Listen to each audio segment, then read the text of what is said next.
민수기 3장 1절입니다.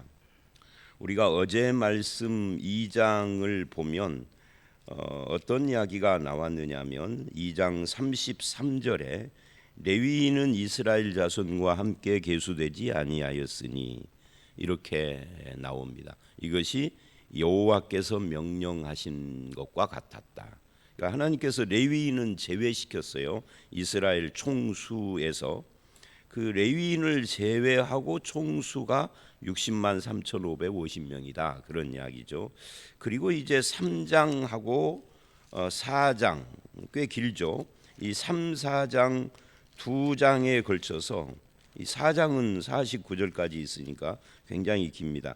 이 두 장에 걸쳐서 레위인들을 계수하는 그런 내용이 나와요. 그러니까 레위인을 계수를 아예 하는 것이 아니라 하긴 했는데 따로 했다는 거죠. 왜냐하면 레위인은 군대에 나가는 사람들이 아니니까. 군대에 나갈 사람들은 60만 3,500 이렇게 되고 나머지 레위인들은 따로. 이 사람들은 하는 일이 달랐다 하는 것을 보여주고 있습니다. 먼저 1절부터 4절, 오늘 이 본문은 세 문단으로 나눠져요. 1절로 4절이 나오고 그 다음에 5절로 10절이 레위인의 의미 첫 번째고 11절로 13절이 레위인의 의미 두 번째예요.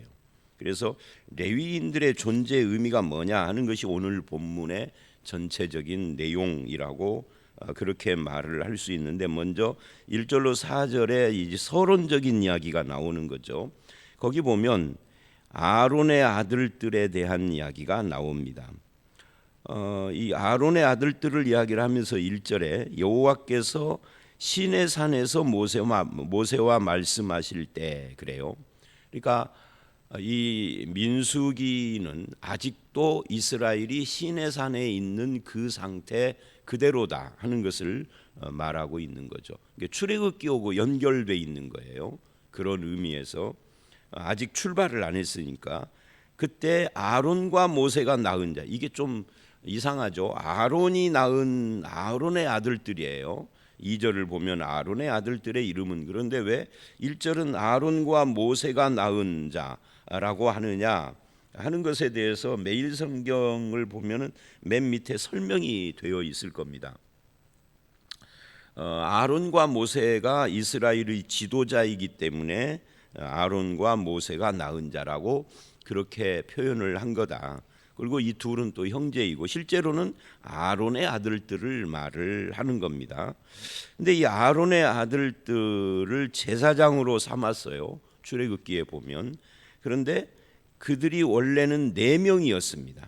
그래서 2절 그 이름은 이러하니 장자는 나답이요 그 다음은 아비우, 엘르아살, 이다말, 이렇게 4명인데 나중에 레위기 10장에 가보면 이제 이 레위기 10장이 레위기 첫 번째 단원의 마지막 부분이죠.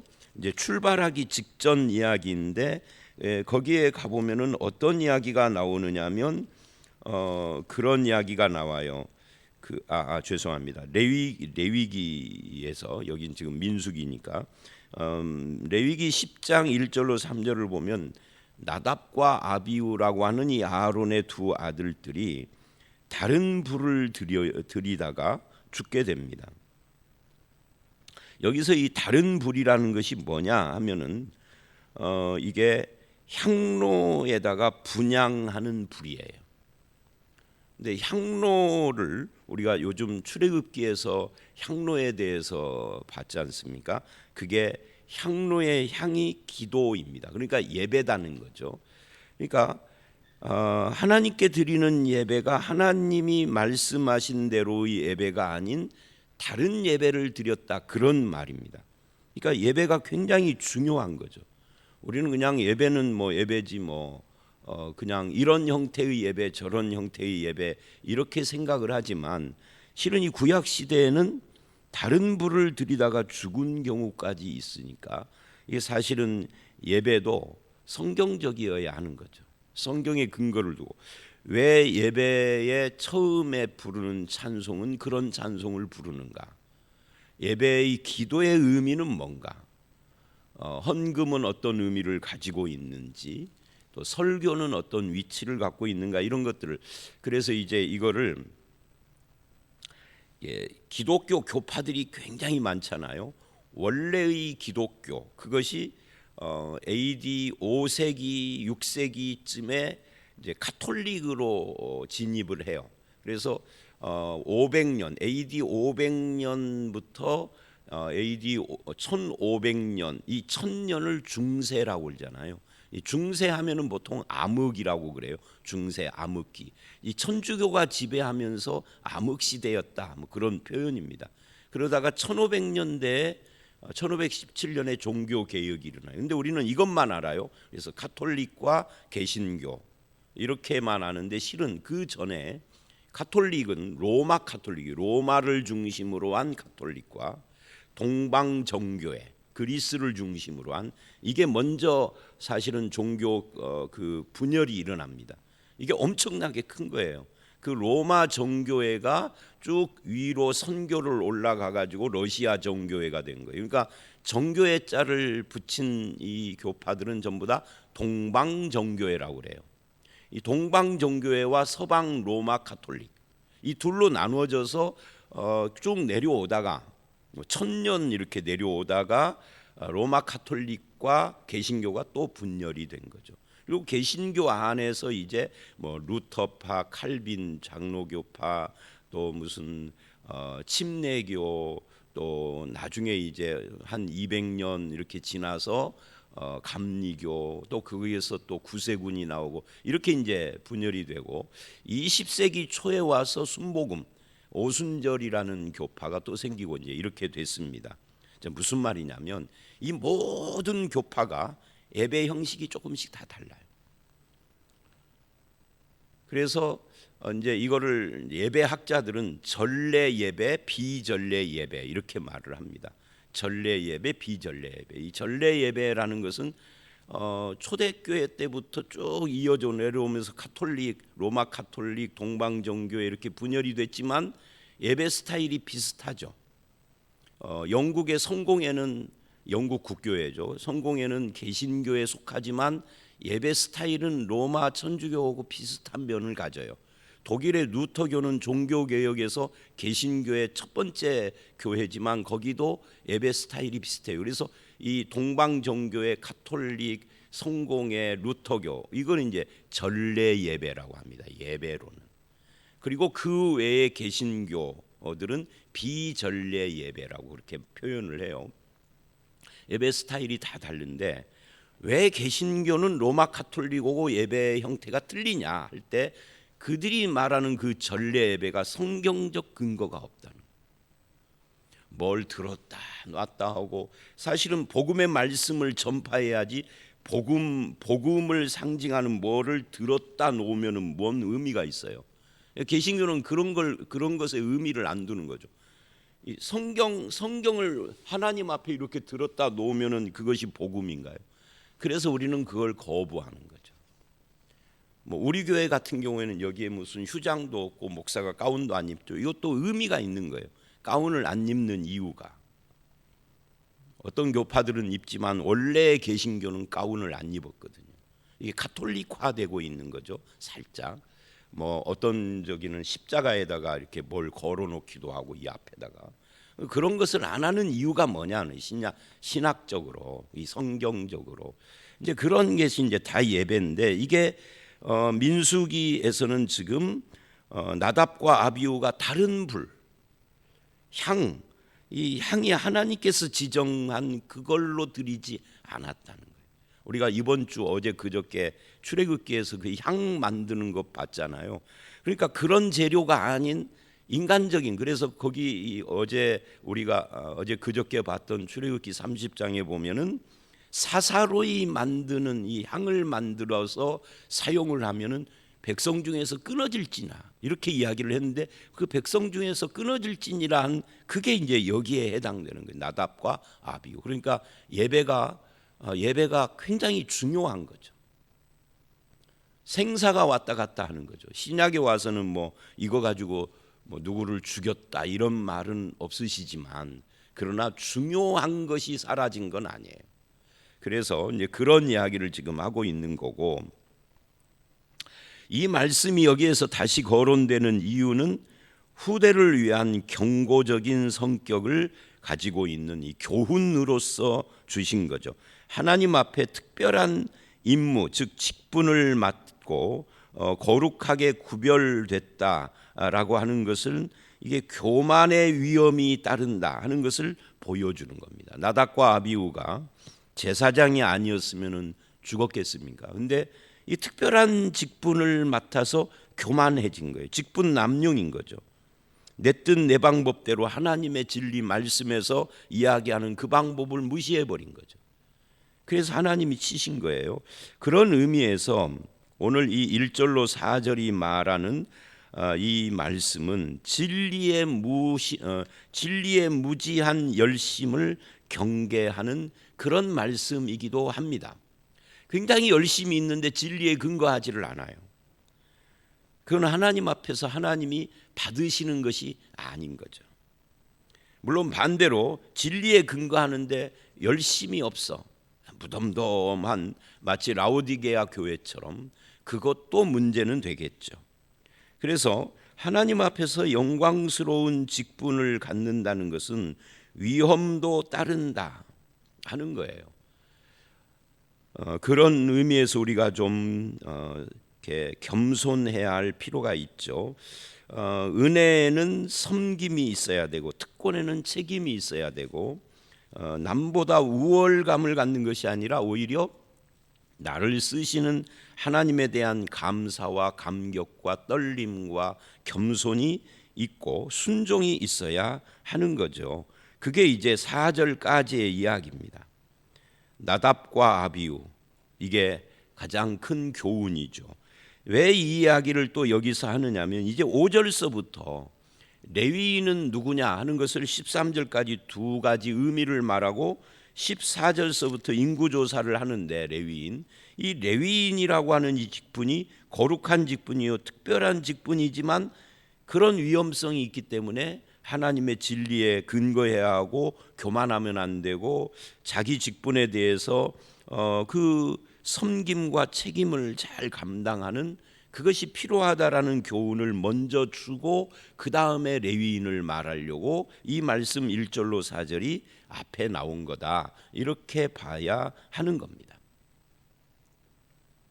자, 그 다음에 5절서부터 10절은 두 번째 문단입니다. 이거는 레위인의 의미 첫 번째예요. 그러면 자동적으로 11절로 13절은 두 번째 의미가 되겠죠. 레위인은 누구냐 하는 겁니다.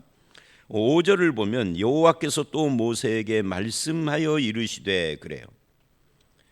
근데 이 성경을 보면 1절에서도 여호와께서 말씀하실 때 그러잖아요. 11절에도 여호와께서 모세에게 말씀하여 이르시되, 14절 내일 말씀에도 여호와께서 시내 광야에서 모세에게 말씀하여 이르시되, 하나님께서 말씀했다를 굉장히 많이 강조하죠.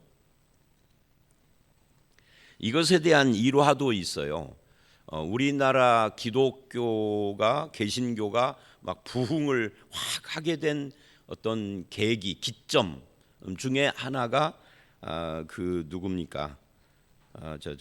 돌아가신 빌리그레함이 안 떠올라서, 빌리그레함이 73년도에 우리나라에 와서 엑스폴로 73이라는 것을 여의도에서 했어요. 그때는 여의도가 그냥 허허벌판이었고 국회의사당하고 순복음교회만 지어놓은 아주 그냥 벌판이었거든요. 저도 거기에 갔었는데, 제가 그때 고등학교 3학년을 막 졸업하고 그 해에 그거 있어서 거기에 성가대로 앉았었는데, 그걸 기점으로 해서 개신교가 폭발적으로 막 부흥하기 시작을 한 거죠. 그래서 70년대, 80년대, 90년대까지, 그러다가 90년대부터 서서히 개신교의 그 증가세가 둔화가 되기 시작을 했죠. 그런데 그때 그 빌리그레함이 이런 일화가 있어요. 당신은 세계 곳곳에 가서 그렇게 부흥회를 대규모로 하고 많은 결신자들이 나오는데 당신 설교의 그 핵심, 뭘 강조하느냐 하는 것에 대한 대담이 있었습니다. 빌리그레함이 이렇게 말을 해요. 항상 빌리그레함의 설교를 들으면 항상 그 사람들이 모르고 들으면은 그냥 그런가 보다 하는데 알고 들으면 빌리그레함이 하는 이 설교의 특징이 이거구나 하는 것을 알 수 있는데, 그게 뭐냐면 바이블 세스. 성경이 말하기를 계속 그래요. 성경이 말하기를. 여기에 이제 빌리그레함 설교의 어떤 뭐라고 할까요? 능력 또는 하여튼 그런 것들이 있다라고 후대에 평가를 합니다. 그러니까 빌리그레함이 칭송도 받지만 비판도 좀 받거든요. 빌리그레함이 뭐가 어쩌다 그러고 칭찬도 하지만 그런 것들을 다 내려놓고 빌리그레함은 항상 성경이 말하기를. 그래서 성경 말씀을 가지고 계속 설교를 하는 거예요. 다른 미국의 목사들은 그렇지 않았는데 이것이 많은 사람들에게 감동을. 지금 이 성경 자체는 뭐라고 그러냐? 여호와께서 말씀하시기를. 계속 하나님이 말씀했다를 계속 강조. 권위의 근거를 하나님께 두었다는 거죠. 그리고 하나님의 말씀에 두었다는 거죠. 하나님과 하나님의 말씀이 우리 신앙의 근거예요. 여기서 이탈하면 안 되는 거죠. 나답과 아비후도 결국 거기서 이탈해서 죽은 거죠. 근데 그 여호와께서 말씀하시는데 이 사람의 생각으로는 모세가 지도자니까 그 모세의 후손들에게 더 많은 특권을 주었을 것 같은데 하나님은 생각이 달랐어요. 모세가 아니라 아론을 제사장으로 삼고 아론과 나머지 레위인들, 모세가 속한 지파죠, 에게는 시종하게 했어요. 그러니까 이 레위인 중에는 모세의 자손들도 있는 거죠, 후대에. 그러니까 아론이 제사장이 되고 대제사장이 되고 나머지는 그 아론을 시종하게 했으니 모세의 자손들이 볼 때는 아니 우리 아버지 우리 할아버지가 모세인데 이런 생각을 하게 하는데, 이게 근거가 하나님이 그렇게 하라고 말씀했다는 거예요. 군말하지 말라는 거잖아요. 하나님이 말씀했다. 그래서 6절 레위 지파는 나아가 제사장 아론 앞에 서서 그에게 시종하게 하라. 시종이 뭐예요? 섬기라는 거죠. 이 섬김이 그들이 해야 할 몫이다 하는 것을 지금 이야기하고 있는 겁니다. 그리고 7절 그들이 회막 앞에서 아론의 직무와 온 회중의 직무를 위하여 회막에서 시무하되. 시종 시무 조금 다르죠. 이 시무한다라는 것은 이제 저 같은 경우를 시무 목사라고 하잖아요. 그러니까 일을 하는 거예요. 섬기는 거예요. 그러니까 섬김은 은혜의 조건이 아니라 은혜 받은 자의 책임인 거죠. 그래서 시종하고 시무하고 곧 회막의 8절 회막의 모든 기구를 맡아 지키며 이스라엘 자손의 직무를 위하여 성막에서 시무할지니. 9절을 보면 너는 레위인을 아론과 그 아들들에게 맡겨라 그래요. 이것이 영적인 질서죠. 인간 생각으로는 모세 아론 이래야 되는데 아론 그리고 나머지는 다 아론의 그 자손들을 시종하고 그들에게 맡겨서 어떤 일을 하게 하라, 이렇게 지금 말을 하고 있는 겁니다. 하나님이 주신 영적 질서입니다. 그리고 10절 너는 아론과 그 아들들을 세워 제사장 직분을 행하게 하라. 외인이 가까이 하면 죽임을 당할 것이라. 그러니까 아론과 그 아들들을 제사장 직무 행하게 세우는 것은 모세가 하지만 모세는 제사장이 아니에요. 하나님께서 그렇게 정하신 거죠. 하나님은 이제 여기서 우리는 이런 적용을 해볼 수 있어요. 아론보다 모세가 훨씬 더 귀하게 쓰임 받고 훨씬 더 충성했다라고 할 수 있어요. 그런데 어떤 특정인이 하나님 앞에 충성을 남들보다 더 많이 했다고 해서 그와 그 과문이 어떤 권리와 특권을 누리게 하지는 않는다 하는 것을 우리는 이 본문을 통해서 보게 되죠. 왜냐하면 성경적인 정신은 이런 거예요. 하나님을 섬기는 것 자체가 그에게 상이다. 신약으로 오면 하나님을 섬기는 것이 뭐냐면 복음을 전하는 거예요. 그래서 사도행전을 보면 사도 바울이 막 돌에 맞아 죽을 뻔하고 한 번은 죽은 줄 알고 성 밖에다가 내쳤는데 거기서 살아나가지고 또 그 다음 성에 가서 저 같으면은 복음 전하다가 죽을 뻔하는 일들을 겪으면 그 다음에는 복음 못 전할 것 같아요. 두려워서. 근데 사도 바울은 여전히 복음을 전해요. 비난을 받고 옥에 갇히고 막 그러는데도 불구하고. 그리고는 그것을 고린도전서에서 뭐라고 그러냐면 나의 상이 뭐냐 그러면서 내가 복음에 참여하는 것이 나의 상이다 이래요. 이게 복음에 참여한다 이 말은 복음을 증거하는 일을 하는 것 자체가 상이다 하는 거죠. 그러니까 목사의 상은 목사라고 하는 이 목회의 일을 하는 것이 상이고 그러는 거죠. 이것은 우리 모든 기독교인들이 다 똑같습니다. 내가 어떤 직업에서 하나님의 영광을 위하여서 평생을 살았으면 그것이 나에게는 엄청난 상이에요. 그런데 우리는 또 다른 어떤 상을 이야기를 하는 거예요. 복음 이외에. 그래서 뭐 죽으면은 뭐 남들은 개털 같은 모자 쓰는데 나는 금멸관 쓰고 뭐 이런 이야기를 성경에도 없는 이야기를 하는 거죠. 성경에 어디에 개털 모자가 나오며 그렇게 차별된 그런 상을 말하는 것이 어디에 있어요? 그러니까 지금 여기에서 그 어떤 특정인이 충성을 했다고 해서 더 많은 권리를 누리는 것이 아니라 섬기는 것 자체. 그래서 모세는 그렇게 쓰임 받고 퇴장을 하고 그리고 그 후로는 아론의 자손들이 제사장 일을 하는 거죠. 여기서 우리는 또 하나 모세의 순종과 겸손을 보게 됩니다. 자기 개인이 아닌 자기 개인과 자식과 가문이 아닌 하나님과 하나님의 말씀과 하나님의 공동체 구약의 교회죠. 광야 교회를 더 생각하는 이런 모세를 우리는 여기서 보게 됩니다. 일단 레위인의 의미가 그런 거예요. 레위인들이 아론에게 맡겨져서 시종을 하게 하고 시무하게 했다. 그 다음에 두 번째 11절로 13절 여기에 보면 또다시 여호와께서 말씀을 하십니다.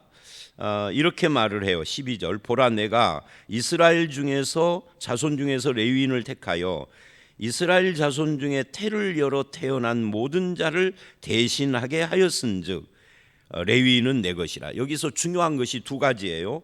대신하게 하였은즉 이 대신이라는 말과 내 것이라 하는 이 두 가지 표현이 아주 중요한 표현입니다. 이게 레위인의 두 번째 의미예요. 그러니까 이것이 무슨 말이냐면 이런 이야기입니다. 이스라엘 자손 전체가 200에서 300만 정도 된다고 그랬잖아요. 이 이스라엘 자손 전체를 대표하는 것이 누구냐 하면은 각 가정마다 처음 태어난 사람이에요. 장자. 그 처음 태어났다라 할 때 이 장자라는 것은 자기 가정을 대표하는 겁니다. 마치 11조하고 비슷해요. 11조라는 것이 10의 하나는 하나님 것이라는 뜻이 아니라 10의 10이 하나님 것이라는 것을 하나를 들여서 나머지 9을 대표하는 거예요. 10분의 1만 하나님의 것이라는 뜻이 아니에요. 한국교회는 자꾸만 11조는 하나님의 것이다 이렇게 강조하는데 아니에요. 그건 성경적으로 틀린 거예요. 10분의 10이 하나님 것이라는 것을 11조로 증거하는 거죠. 뭐 그런 예들은 굉장히 많습니다. 성경에. 일주일에 하루를 예배하는 날로 정한 것은 나머지 6일이 다 하나님의 날이다 하는 것을 보여주는 거거든요. 하여튼 그렇습니다. 이걸 대표 원리라고 그래요. 아담이 죄를 지었는데 왜 내가 원죄를 가졌느냐? 아담이 우리의 대표기 때문에 그래요. 근데 우리가 예수를 믿으면 대표가 바뀌는 거예요. 누구로? 첫사람 아담에서 둘째 아담인 예수 안으로. 그래서 예수 안에 있는 사람은 이제 정죄가 없는 거죠. 왜? 우리의 대표자가 속죄를 이루었기 때문에 그러는 거예요. 이게 대표 원리라고 하는데 여기서도 마찬가지. 다시 200, 300만의 이스라엘의 대표는 각 가정마다 처음 난 자들입니다. 그리고 이 처음 난 자들이 하나님께 바쳐져야 되는데 그렇게 할 수 없으니까 처음 난 자를 대신하는 것이 레위인입니다. 만약에 레위인의 숫자하고 처음 난 자 숫자가 안 맞으면은 안 맞는 나머지는 뭐를 하느냐면 속전으로 들어야 돼. 여기서는 이제 구체적으로 그런 것이 안 나오는데 레위기에는 그런 것이 나오죠. 그래서 결국은 레위인은 뭐냐? 레위인은 하나님의 것인데 레위인만 하나님의 것이 아니라 레위인이 대표하는 처음 난 자들이 다 하나님의 것이라는 것이고, 이 처음 난 자라는 것은 자기만 하나님의 것이 아니라 자기 가문을 대표하는 것이니까 자기 가문 전체가 하나님의 것이라는 것이고, 이렇게 말을 하면은 결국은 뭐예요? 결론이 이스라엘 전체가 하나님의 것이다 하는 것을 보여주는 존재가 누구냐면 레위인이다, 그 말이에요. 이게 이 12절 13절 이야기예요. 왜 그러느냐 하면 13절 출애굽을 할 때 애굽 땅에서 처음 태어난 자들을 다 죽이던 그때 이스라엘의 처음 태어난 사람들은 그냥 한 것은 아니지만 어린 양의 피를 문설주에 바르고 난 뒤이지만 패스오버, 유월, 패스오버, 죽음의 사자가 지나갔어요. 그렇게 해서 거룩하게 구별했으니 그들은 내 것이다. 그러니까 이스라엘이 원래 출애굽을 할 때부터 하나님의 것이라는 건데, 하나님의 것인데 이제 광야로 왔고 또 장차 가나안 땅에 들어가서 살 때는 이제 6월절에서 한참 지난 뒤니까 레위인을 통해서 너희가 내 것이다라는 것을 말하고 있는 겁니다. 그래서 결국 레위인은 이스라엘 전체를 대표하는 대속물로, 그런 의미에서 신약에 예수 그리스도의 대속물 되심을 상징적으로 보여주는 거죠. 그러면 예수의 대속하심으로 구원받은 우리는 결국은 뭐라는 거예요? 이런 거죠. 우리는 예수님 때문에 하나님의 것이 됐다, 그런 이야기입니다. 나를 바쳐야 되는데 예수님을 바쳐서, 나를 대표해서 예수님을 바쳐서 십자가에 죽으시고 나는 하나님의 것이 됐다, 이걸 성도라고 한다. 너는 내 것이다 라고 하는 구약의 말씀이 신약에도 그대로 해당이 되는 이유가 그래서 그렇다 하는 거예요. 이 레위는 참 재미있는 사람이죠. 창세기 34장에 세겜성 사건으로 저주받은 사람 중에 하나가 레위예요. 레위와 시므온, 흩어질 것이다 라고 저주를 했어요. 창세기 49장 5절로 7절에 야곱이 죽을 때. 그런데 그들이 거룩한 일을 한다라는 것은 상상도 할 수 없었어요. 그런 의미에서 은혜인 거죠. 살인자가 하나님의 제사장이 된 건 이거는 은혜인 겁니다. 우리도 레위인처럼 본질상 진노의 자식인데 예수님의 대속의 은혜로 하나님을 가까이 아는 왕 같은 제사장이 된 겁니다, 신약에서. 그래서 너는 내 것이다 라는 말씀대로 하나님의 것이 된 거죠. 이걸 뭐라고 하느냐면 하나님이 자기 아들을 핏값으로 주고 사신이라고 표현을 하는 겁니다. 핏값을 주고 사신 교회라고 할 때는 이 건물이나 조직체를 말하는 게 아니라 성도들 한 사람 한 사람들을 말하는 거예요. 여러분들이 교회고 우리는 주님의 핏값으로 사셔서 하나님의 것이 됐다는 거예요. 그래서 우리는 어떻게 살아야 되죠? 내가 하나님의 것이니까, 내 것이 아니라 소유자가 따로 있으니까 소유권자의 뜻을 따라 살아야 하는 거죠. 이걸 주권을 인정한다 그러는 겁니다. 내 마음대로 살지 않고, 그러면 소유권자의 뜻을 어떻게 아느냐? 기도하면은 내 귀에 울리느냐? 하나님의 말씀 속에 하나님의 뜻이 다 나타나 있죠. 우리가 매일 하루하루를 오른쪽으로 갈까요? 왼쪽으로 갈까요? 이건 성경이 없지만 우리는 자꾸만 하나님의 인도 그러면 오른쪽으로 가나요? 왼쪽으로 가나요? S대학에다 원서를 우리 아들 넣어야 하나요? B대학에다 이런 걸 자꾸 생각을 해요. 토정비결이나 점쟁이처럼. 성경에는 그런 이야기를 하는 게 아닙니다. 우리 인생의 이 큰 물줄기 방향에 대한 이야기를 하는 거예요. 이 방향 속에서 하루하루를 네가 선택을 하는 거예요. 거룩이라는 방향 속에서 선택을 하면은 어떤 것이 옳으냐, 뭐 이런 이야기인 거죠. 그래서 하나님의 말씀 속에 우리의 소유권자의 뜻이 다 나와 있고 그분의 뜻을 따라서 사는 것이 소유된, 너는 내 것이라 소유된 사람의 가장 중요한 기본적인 삶의 자세인 거죠. 자, 오늘 말씀 여기까지입니다.